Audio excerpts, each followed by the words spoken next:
Digital লেনদেন জনপ্রিয় করতে এবং ক্যাশলেস অর্থনীতি গড়ে তুলতে দেশজুড়ে চালু হয়েছে বাংলা কিউআর। এখন একটি কিউআর কোড স্ক্যান করেই যে কোনো ব্যাংক বা মোবাইল ফাইন্যান্সিয়াল সার্ভিস থেকে পেমেন্ট করা যাবে। কিন্তু এই ডিজিটাল পেমেন্টে কি এবার বাড়তি খরচ গুনতে হবে, নাকি অতিরিক্ত খরচ বহন করবেন ব্যবসায়ীরাই?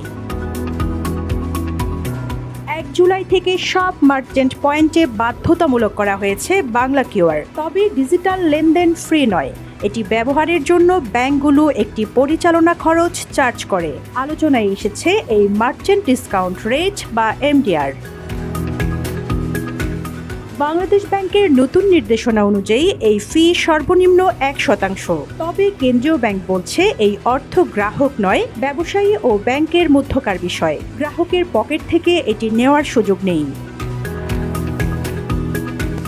ডিজিটাল লেনদেনে বেশ কয়েকটি ঝুঁকির কথা বলছেন অর্থনীতিবিদ এবং ব্যাংক খাত সংশ্লিষ্টরা। তারা বলছেন, অনেক ব্যবসায়ী এই খরচ পণ্যের দামের সঙ্গে সমন্বয় করার চেষ্টা করতে পারেন, আবার কেউ কেউ ডিজিটাল লেনদেনে অনীহাও দেখাতে পারেন।